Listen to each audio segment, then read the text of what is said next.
मैं राहुल वर्मा आपका स्वागत करता हूं डेली आईएएस के यूट्यूब प्लेटफॉर्म पे।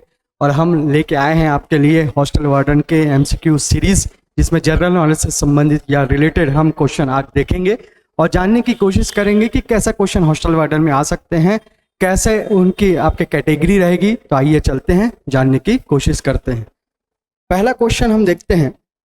पहला क्वेश्चन लिखाया हुआ है, यूरोपीय कंपनियों के आगमन के संबंध में तथ्य पर विचार कर सत्य कथन चुनिए। तो आपके पास चार ऑप्शन है यहाँ पर दिखाई दे रहे हैं। पहला ऑप्शन दिखाई दे रहा है आपका, बेंजेंटाइन साम्राज्य के उस्मानिया द्वारा अधिग्रहण करना। दूसरा, जलमार्ग पर व्यापार का बाधित होना। यूरोपीय क्षेत्रों में मसालों की आवश्यकता। चौथा, यूरोपीय पुनर्जागरण का काल। और भारतीय वस्तुओं की यूरोप में मांग का बढ़ना। अगर इसमें बात करेंगे तो ये जो ऑप्शन है आप सोचिए, समझिए, उसके बाद आंसर दीजिए। तो अगर हम बात करते हैं तो यहाँ पर जो आंसर आएंगे वो आपका आंसर आएगा सी आंसर आएगा। क्यों आएगा? तो इसके पीछे बहुत बड़ा रीजन है। तो पहला देखेंगे, बेंजेंटाइन साम्राज्य या उस्मानिया द्वारा अधिग्रहण करने का मतलब है यूरोप की अगर बात करते हैं, यूरोप की अगर बात करते हैं तो यूरोप के पास में ही एक देश है टर्की। और टर्की को अगर आप पार करते हैं तभी आप यूरोप में क्या कर सकते हैं, ट्रेड या व्यापार कर सकते हैं। और इस टर्की पे अधिकार करने के लिए दो साम्राज्य जो है आपके, बेंजेंटाइन साम्राज्य और उस्मानिया साम्राज्य, या उस्मानिया को ऑटोमन साम्राज्य भी कहा जाता है। इसको आपको याद रखना है। तो ये ऑटोमन साम्राज्य का जब ये अधिकार हो जाता है टर्की क्षेत्र में, दैट मीन्स टर्की से आप पार करके यूरोप में आप ट्रेड करेंगे। टर्की में ही अगर इनका अधिकार हो गया, ऑटोमन साम्राज्य के अधिकार हो गया है, दैट मीन्स जितने भी यूरोपियन कंट्रीज होंगे जो ट्रेड करना चाहेंगे, वो ट्रेड करने के लिए पहले परमिशन लेना पड़ेगा। किसका? ऑटोमन एम्पायर का या डायनेस्टी का। आपका क्या लेना पड़ेगा? परमिशन लेना पड़ेगा। जिससे क्या होगा, जिससे आपको याद रखना है, ये यूरोप क्षेत्र में हमको ट्रेड के जो थे दो रास्ते थे, एक जल मार्ग था और एक आपका स्थल मार्ग था। दोनों ही बाधित हो गए। दोनों ही बाधित क्यों होंगे? रुकावट, बैरियर क्यों बन गया? बैरियर बना है एक इनके कारण, टर्की वाले ये रीजन में किसका अधिकार हो जाना, उस्मानिया के अधिकार होने के कारण। क्योंकि यहाँ पर जो है ट्रेड करने के लिए सब कंट्रीज को क्या लेना पड़ेगा, परमिशन लेना पड़ेगा। जिससे कि ये जलमार्ग और स्थल मार्ग दोनों ही मार्ग क्या हो गए, बाधित हो गए। इससे आगे चल के हम देखते हैं तो ये जलमार्ग वाला भी ऑप्शन सही हो गया। यूरोपीय क्षेत्र में मसालों की आवश्यकता। यूरोपीय क्षेत्रों में मसालों की आवश्यकता कहने का मतलब क्या है? यूरोपीय क्षेत्र एक तो ठंडा प्रदेश है, पूरा जो एरिया यूरोप का ठंडा है।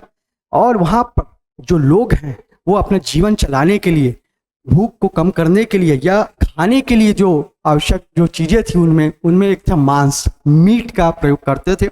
और उस मीट के को प्रिजर्व करने के लिए, संग्रहित करने के लिए कुछ दिनों के लिए आवश्यकता थी मसालों की। और मसालों की आवश्यकता को देखते हुए ही उन्होंने भारत की खोज की है यूरोपियों ने। क्योंकि यहाँ पर मसाले प्रचुर मात्रा में, जैसे कि वास्को डी गामा आए थे और यहाँ पर कालीकट से जो केरल वाला जो एरिया है वहाँ पर मसालों के लिए अभी भी वर्तमान में भी प्रसिद्ध है। तो वही मसाले ले जाके वहाँ पर जब मुनाफा हुआ आपको, वास्को डी गामा को 60 गुना मुनाफा हुआ, तब जाके ये मसाले जो होते हैं, ये जो आवश्यकता है ये पूरा हुआ। यूरोपीय पुनर्जागरण का काल। यूरोपीय पुनर्जागरण का काल कहने का मतलब है कि यहाँ की जो सोसाइटी थी, आपको बता रहे हैं, टर्की में जो लोग आके बसे या टर्की से जो लोग गए बाहर कहाँ गए, तो आपके इटली गए, ठीक है। और टर्की के पास ये आपका एरिया आ जाएगा कस्तुनतुनिया या कैस्टेंटिनोपल। ये जो आपके कैपिटल के रूप में जाना जाता था। यहाँ के जो लोग थे, यहाँ के जो स्कॉलर्स थे, विद्वान जो थे, वो लिखते थे, साहित्य लिखते थे, धर्म से संबंधित बात करेंगे, ईश्वर से संबंधित बात करेंगे, कर्म से संबंधित बात करेंगे। और ये जो थे डाइवर्ट होके यहाँ से ऑटोमन एम्पायर के द्वारा वहाँ के स्कॉलर्स को भगाया गया। कहाँ चले गए? ये इटली में। और इटली दैट मीन्स यूरोप में ही आता है। तो यहाँ पर जो होता है लोगों की जो मानसिकता थी वो था ईश्वर के प्रति केंद्रित थी। दैट मीन्स ईश्वर को पहले माना जाता था कि एक ईश्वर है और इस ईश्वर के लिए ही काम किया जाएगा, या ईश्वर ही है जो पूरे संसार को चला रहा है और ये पूरे संसार को चला रहा है, तो काम भी वही करते हैं। दैट मीन्स कर्मा का जो आपका कॉन्सेप्ट है वो पूरी तरह बिल्डअप नहीं हुआ। उसके बाद आए कर्मा के ऊपर डिपेंडेंट हो गया कि कर्म का जो सिद्धांत था, कर्म का सिद्धांत मतलब इंसान अगर कर्म करता है तो उसको बेसिकली या डेफिनेटली अगर बात करेंगे तो उसको क्या मिलेगा, रिजल्ट मिलेगा। इसी सिद्धांत को लाते हुए बहुत सारे लिटरेचर को यहाँ पर इटली में रखा गया, क्योंकि प्रिंटिंग प्रेस की व्यवस्था थी, और उस लिटरेचर के माध्यम से ही यूरोप में पुनर्जागरण हुआ, और इसी काल को पुनर्जागरण का काल कहा जाता है। ठीक है, अब देखिए भारतीय वस्तुओं की यूरोप में मांग का बढ़ना। क्यों बढ़ना? क्योंकि एक चीज आप देख रहे हैं, एक प्रोडक्ट जो बन रहा है आपका कौन सा, स्पाइसेस जो बन रहा है, इसका मांग बढ़ रहा है। और भी बहुत सारी चीजें हैं, बहुत सारे आपके इंडस्ट्री से रिलेटेड चीजें हैं, जो यहाँ पर कच्चा माल जो होता है भारत से मिल रहा था, कच्चा माल दैट मीन्स रॉ मटेरियल जो होता है भारत से मिल रहा था, इसको ब्रिटेन को या यूरोपीय कंपनीज को, और वो वहां जाके यूरोप में जाके उसको क्या कर रहे हैं, वो पक्के माल के रूप में प्रयोग कर रहे हैं या पक्का माल बना रहे हैं, क्योंकि वहां पर इंडस्ट्री डेवलप हो रही है। तो ये सारी चीजें हैं। तो आपका पहला क्वेश्चन का जो आंसर आएगा, पहला भी सही, दूसरा, तीसरा, चौथा, पांचवा भी सही। चलिए आगे बढ़ते हैं, सेकंड क्वेश्चन में चलते हैं। पुर्तगालियों के शांत जल की नीति के संबंध में सत्य कथन को चुनना है। शांत जल की नीति, शांत जल की नीति या ब्लू वाटर पॉलिसी के नाम से इसको जाना जाता है। इसमें याद रखना, पहला ऑप्शन दे रहा है, यह नीति पुर्तगाली प्रथम गवर्नर ने लाई थी। दूसरा ऑप्शन, इसका उद्देश्य अरब व्यापार पर नियंत्रण करना था। तीसरा, पुर्तगालियों को हिंद महासागर और अरब सागर में एकमात्र व्यापारिक शक्ति माना जाता था। अब इससे संबंधित आपको याद होना चाहिए पुर्तगालियों से संबंधित गवर्नर कौन कौन थे। तो आपका कोड मैं बता देता हूं, FAN को याद रखना। पुर्तगालियों के गवर्नर हैं FAN, फैन, ये मुख्य गवर्नर है, जिसमें से पहले का नाम आएगा Francisco de Almeida, Francisco de Almeida. दूसरा आ जाएगा Alfonso de Albuquerque, Alfonso de Albuquerque. और तीसरा जो आ जाएगा आपका कौन, Nino de Cunha, Nino de Cunha. अब ये तीन गवर्नर आपके पास है। सबसे पहले आने वाले गवर्नर है Francisco de Almeida. Francisco de Almora को पहले आने वाले गवर्नर हैं। तो ये जो पॉलिसी ये जो लाने वाले हैं वही हैं आपके कौन से, फ्रांसिस्को डी अल्मोड़ा। तो पहला पॉइंट सही हो जाता है। इसका उद्देश्य अरब व्यापार पर नियंत्रण करना था।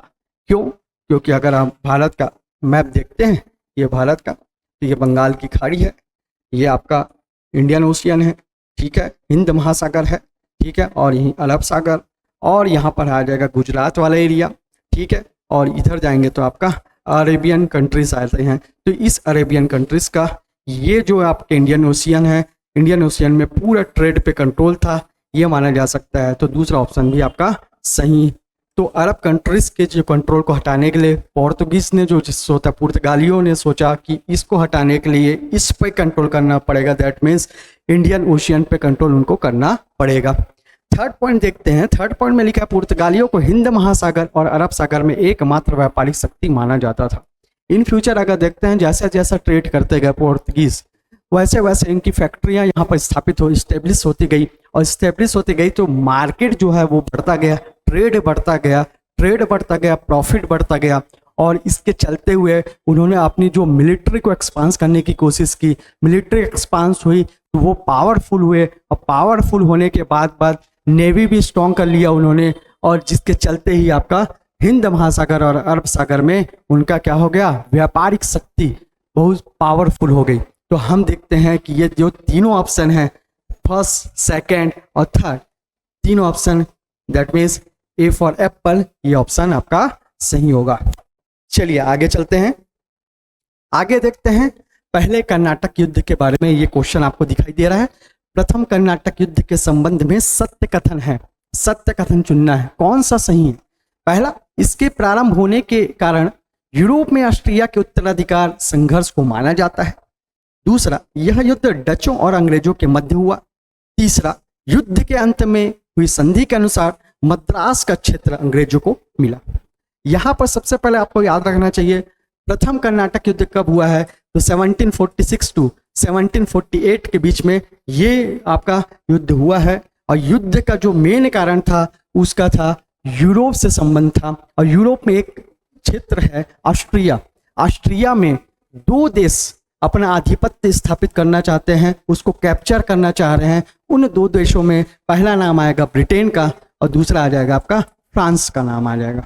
ठीक है, अब आगे देखेंगे तो पहला पॉइंट जो दिख रहा है, इसके प्रारंभ होने के कारण यूरोप में ऑस्ट्रिया के उत्तराधिकार संघर्ष को माना जाता है। ये सही है, क्योंकि यूरोप में जो ऑस्ट्रिया के जो राजा थे उनका कोई भी सक्सेसर नहीं था, उत्तराधिकारी नहीं था।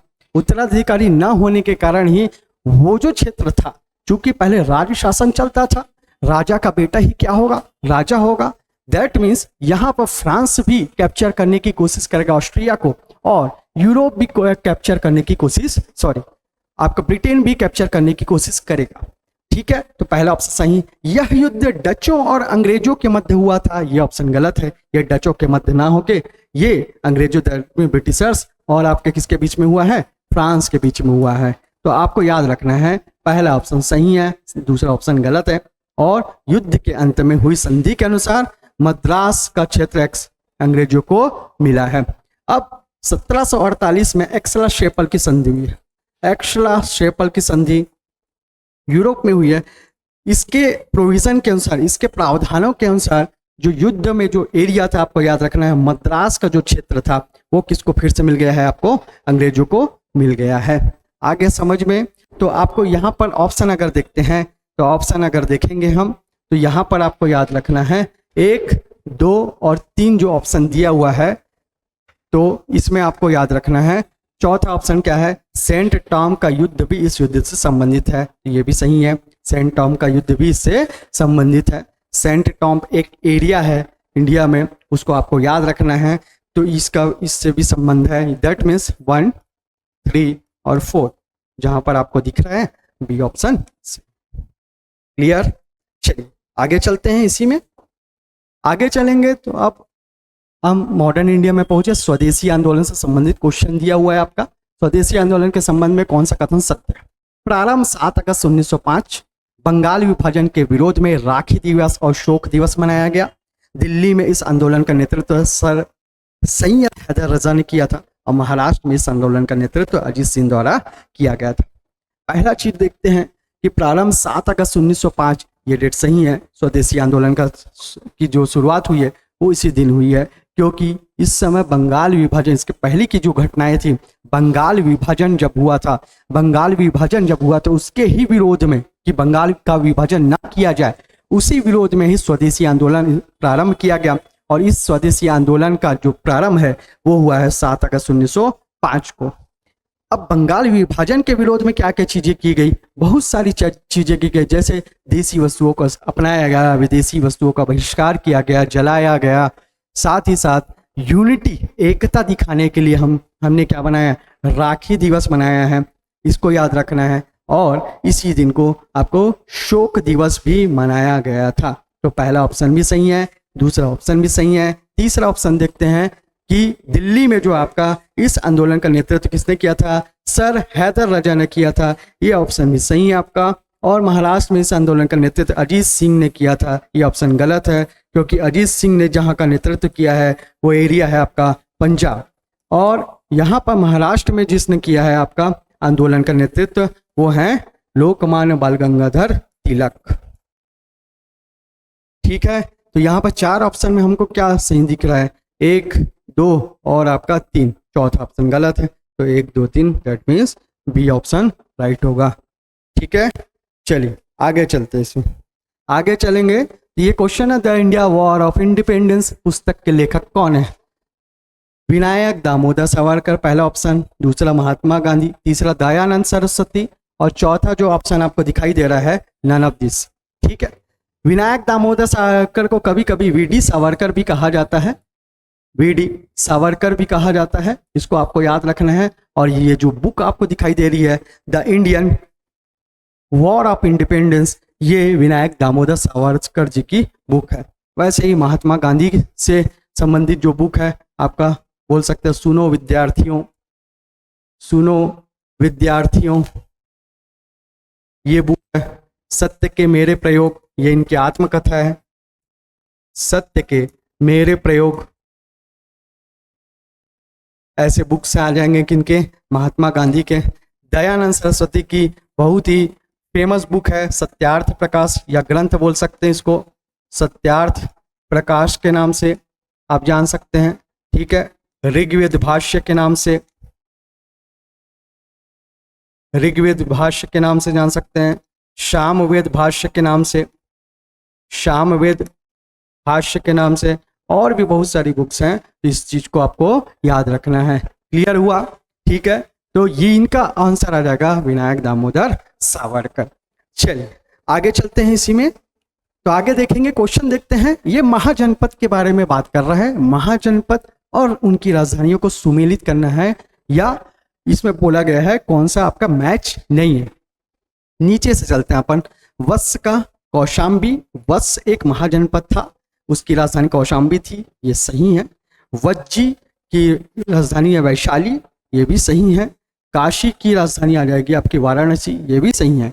और मगध की राजधानी थी चंपा, ये गलत है।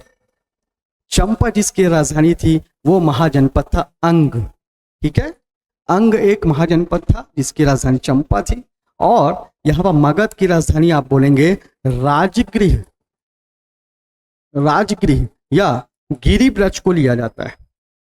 ठीक है, अब यहाँ पर आपको जानना पड़ेगा कि महाजनपद जो होता है वो 16 महाजनपद में भारत डिवाइड था। 600 लगभग 600 ईसा पूर्व में, 600 ईसा पूर्व के अगर बात करूंगा तो महाजनपद जो थे वो 16 महाजनपद थे।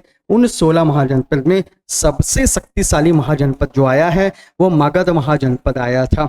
और मगध में ही आगे चल के जितने भी शासक आएंगे, जैसे कि आपका बोल सकते हैं बिंबिसार हो गए, अजात शत्रु हो गए, ठीक है, आगे आके चंद्रगुप्त मौर्य जो आएंगे, शासक आएंगे, ये पूरा एरिया यूपी और बिहार वाले एरिया जो है, मेनली जो था मगध यानी बिहार वाले एरिया में, यहाँ पर अपनी डायनेस्टी को एक्सपांस करने का, यहाँ पर अपने डायनेस्टी को मैनेज करने का कोशिश किया जाएगा, यहाँ के रूलर्स के द्वारा, यहाँ के शासकों के द्वारा किया जाएगा। तो आपको याद रखना है ये 16 महाजनपद, दैट मीन्स याद रखना है यही जो महाजनपद है उसमें ये महाजनपद में सबसे शक्तिशाली महाजनपद था वो मगध था। ये मेंस का क्वेश्चन भी आ सकता है, हालांकि अभी मेंस का चर्चा नहीं हो रहा है। मेंस की जब क्लासेस चलेंगी तो उस पर चर्चा करेंगे कि मगध के उत्कर्ष का क्या कारण था। फिर भी मैं एक ओवरव्यू बता देता हूँ मगध के उत्कर्ष का कारण। अगर ये मगध मैं मान लेता हूँ तो मगध चारों तरफ से पहाड़ियों से घिरा क्षेत्र था। तो पहला जो था पहाड़ियों से घिरा क्षेत्र, पहाड़ियों से घिरा क्षेत्र, अगर आप मेंस अपियर होंगे तो ये पहला ऑप्शन आएगा कि उत्कर्ष क्यों हुआ, मगध ही ऐसा जो महाजनपद आगे क्या क्यों आया, क्यों ऐसा इसने जीता कि बाकी महाजनपद के पास ऐसी व्यवस्था नहीं थी। तो पहला आपको याद रखना है पहाड़ियों से घिरा क्षेत्र। दूसरा आ जाता है मगध के पास ही है आपका झारखंड, और झारखंड फेमस है किसके लिए, लौह प्रौद्योगिकी के लिए फेमस है, लौह प्रौद्योगिकी के लिए फेमस है आपका, या आयरन के लिए फेमस है, प्लस किसके लिए फेमस है, एलिफेंट के लिए फेमस है। ये दोनों इनके आर्मी में थे। लौह प्रौद्योगिकी का प्रयोग भी मगध के जो भी शासक है उन्होंने किया है, और हाथी का भी अधिकाधिक प्रयोग किया था, जो भी रूलर आए उन्होंने किया था। और एक हाथी सब पे भारी, वही चीज हो जाएगा। ठीक है, ये केस हो गया। दूसरा मगध दैट मीन्स बिहार वाला, गंगा यमुना वाला दोआब क्षेत्र के बीच में आ जाएगा आपका, गंगा यमुना दोआब क्षेत्र के बीच में। और दोआब क्षेत्र के बीच में है तो यहाँ पर वाटर है, पानी है, पानी है तो प्रोडक्शन होगा, प्रोडक्शन होगा तो क्या हो जाएगा, रेवेन्यू जनरेट होगा, राजस्व बनेगा, राजस्व बनेगा तो यहाँ पर जो शासक रहेंगे उनको फायदा ही फायदा दिखेगा अन्य महाजनपद से अगर कंपेयर करेंगे तो। दूसरा मगध महाजनपद में भी याद रखना है कि यहाँ के लोग रूढ़िवादी नहीं थे, रूढ़िवादी सिद्धांत को नहीं मानते थे। यहाँ के जो पब्लिक थी, जनता थी, ये प्रगतिशील विचार, प्रोग्रेसिव नेचर के थे। इस चीज को आपको याद रखना है। खैर चलिए, ये क्वेश्चन हो गया। अब ये क्वेश्चन में सुमेलित नहीं है तो ये आंसर आ जाएगा। चलिए आगे चलते हैं, आगे देखेंगे, क्वेश्चन का बात करेंगे। तराइन के युद्ध का संबंध किससे है। तराइन के युद्ध का संबंध में आपको 4 ऑप्शन दिख रहे हैं, पृथ्वीराज चौहान और महमूद गजनवी से, पृथ्वीराज चौहान और मोहम्मद गौरी से, पृथ्वीराज चौहान और भीम द्विवेदी से। तो इसका आंसर आ जाएगा पृथ्वीराज चौहान और मोहम्मद गौरी से आ जाएगा। तो तराइन का युद्ध या तराइन या तरावड़ी का युद्ध भी इसे कहा जाता है। इसमें 2 चीज को याद रखना है, 1191 एडी, 1191 एडी और 1191 एडी, दोनों में तराइन का फर्स्ट जो आपका बैटल हुआ है, युद्ध हुआ है, ये और तराइन का सेकंड जो बैटल हुआ 1192 में हुआ, दोनों के बीच में हुआ, पृथ्वीराज चौहान और मोहम्मद गौरी के मध्य में हुआ है। पहले युद्ध में पृथ्वीराज चौहान की विजय होती है, दूसरे में हार मानी जाती है। तो तराइन को याद रखना है आपको, ये जो आएगा आंसर आपका पृथ्वीराज चौहान और मोहम्मद गौरी के बारे में आएगा। ठीक है, चलिए आगे चलते हैं, आगे क्वेश्चन देखेंगे। लिखा हुआ है साउथ रीजन में चलते हैं अपन। साउथ रीजन में लिखा हुआ है संगम सालू तुलु के शासक राजवंश किससे संबद्ध है? किस आपके डायनेस्टी से संबंधित है?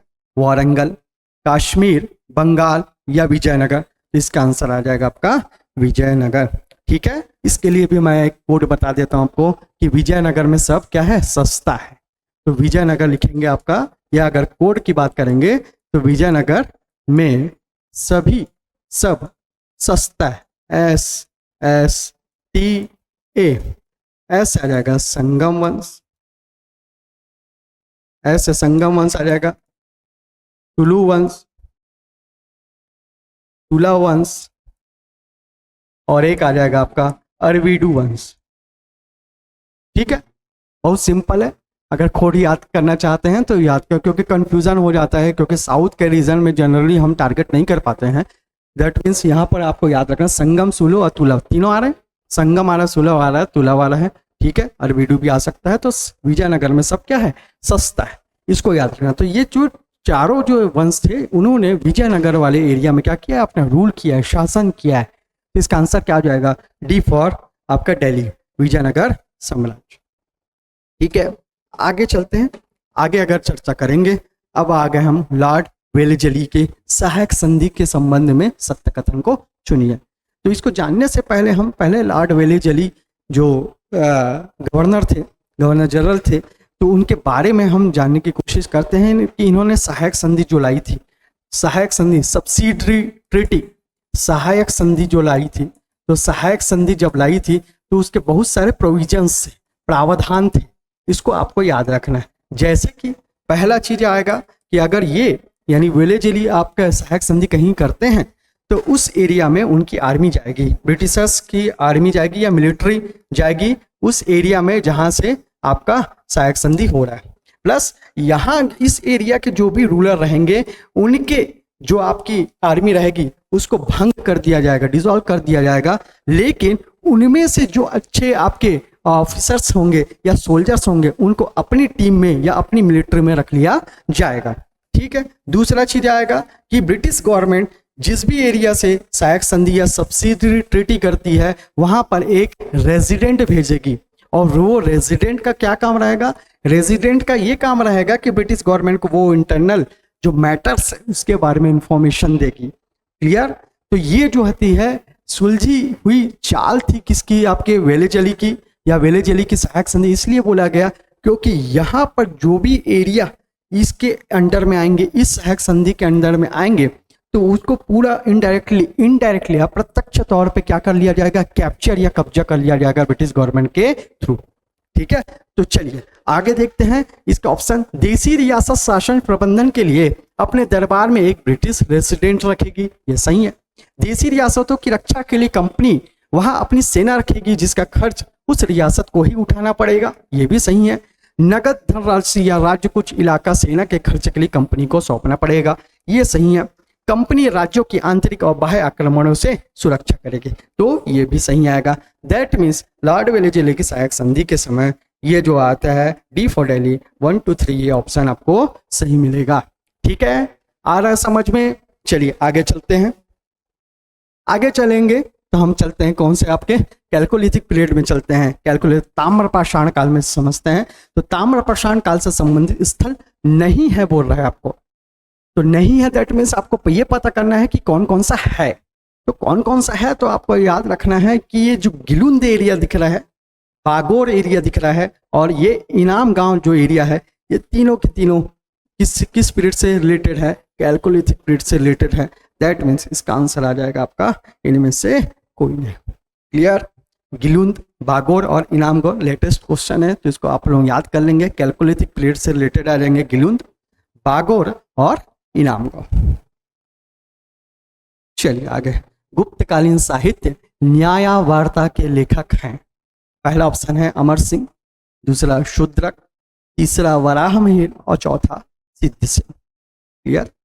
तो अमर सिंह के एक की बुक का नाम तो अमर कोश है, शूद्रक के मृक्ष कटिका में आ जाएगी। ठीक है, शूद्रक की मृक्ष कटिका, ये बुक का नाम, अमर सिंह का अमर कोश। तो वैसे ही न्याय वार्ता किसका आ जाएगा आपका आंसर? सिद्धसेन की जो रचना आ जाएगी या लेखक आ जाएंगे किसके? न्याय वार्ता का। डी फॉर दिल्ली इसका आंसर होगा। क्लियर? चलिए आगे चलते हैं, आगे चलते हैं। गोमेद पत्थर के बने बाट के साक्ष्य प्राप्त हुए। Evidence of made of onyx stone has been form. Kuntasi से, मिताथल से, हड़प्पा से, अली मुराद से, ये जो प्लेसेस दिख रहे हैं ये प्लेसेस लेटेस्ट आपके एविडेंस से रिलेटेड हैं। आपके बोल सकते हैं आपका आईबीसी से रिलेटेड बोल सकते हैं। तो वो जो पहला जो ऑप्शन दिख रहा है आपको कुंतासी, कुंतासी एक प्लेस है। कुंतासी एक प्लेस कहाँ है आपका? इसको याद रखना है। कुंतासी प्लेस है गुजरात में। कहाँ आएगा आपका? गुजरात में आपका एक प्लेस आएगा।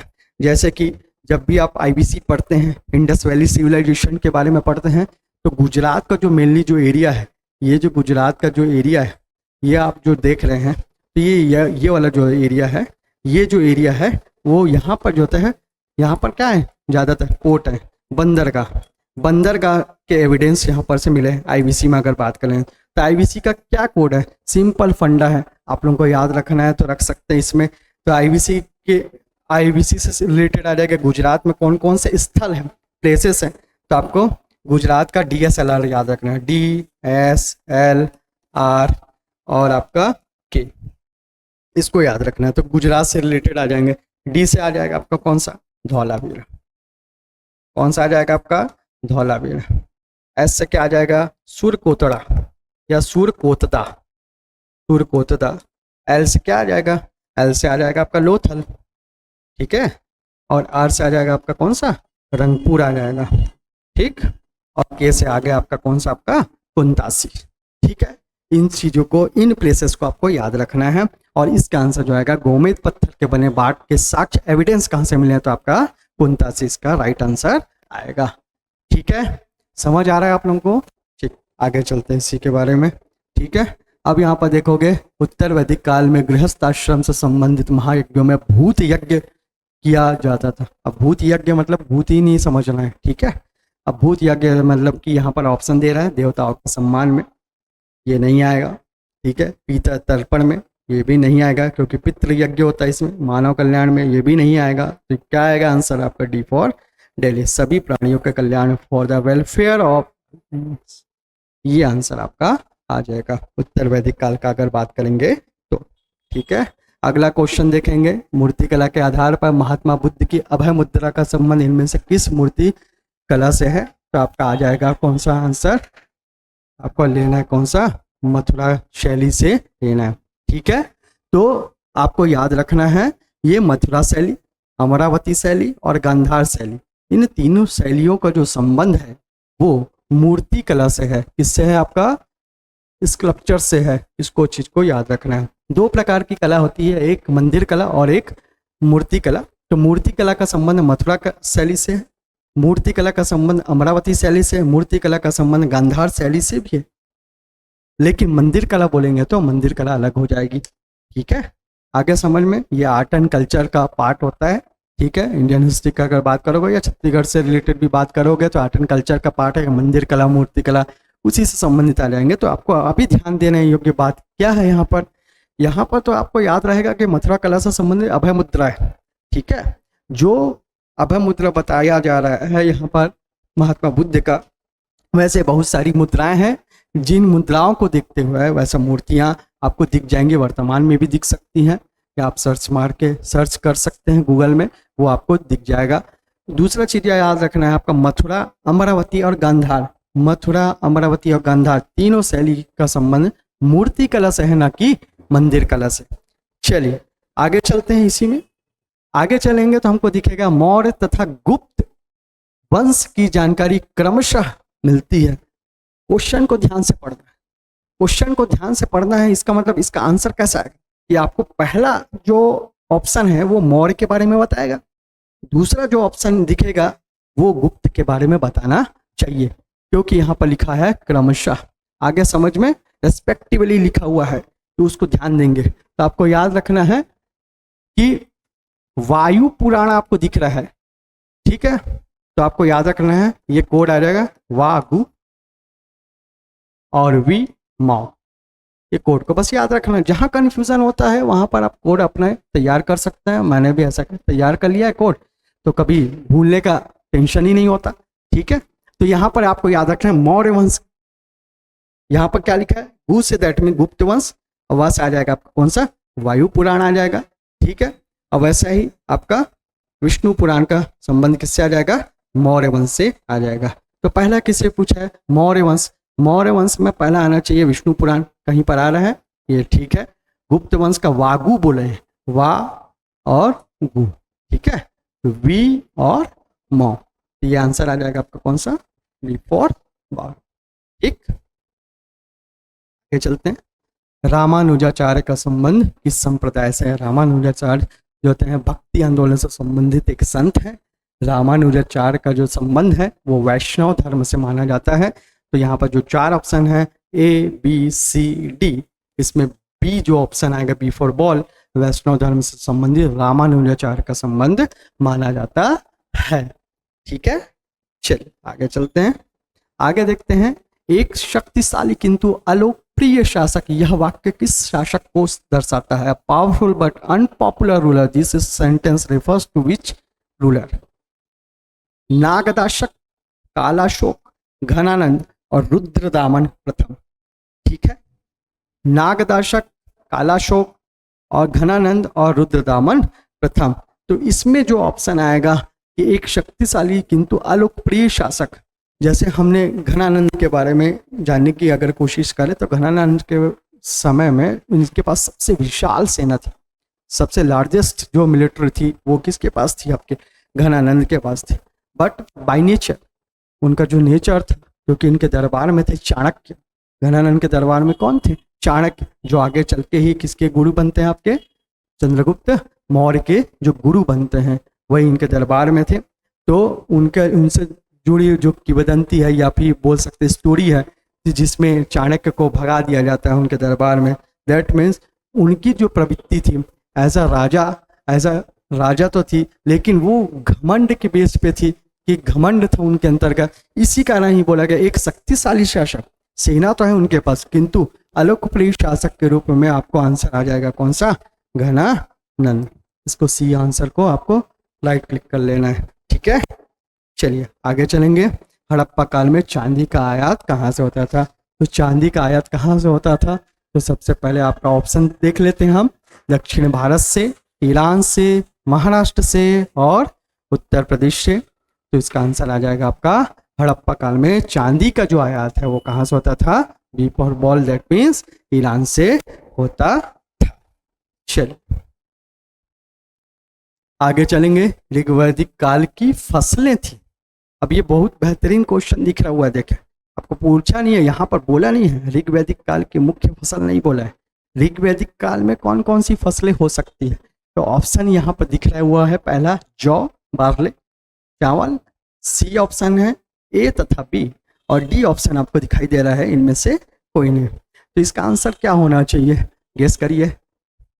इसका आंसर होगा, चूंकि क्वेश्चन ही ऐसा पूछा है, ऋग्वैदिक काल की फसलें पूछा है, उसने मेनली या मुख्यतः नहीं बोला है, दैट मीन्स जो आंसर आएगा आप लोग जान रहे हैं वो कौन सा आना चाहिए, सी फॉर कैट, दैट मीन्स ए जौ भी होगा और बी यानी कि चावल भी होगा, ठीक है। तो आज हमने देखा जनरल नॉलेज से रिलेटेड भारत के इतिहास से संबंधित बहुत सारे बेहतरीन क्वेश्चन देखे।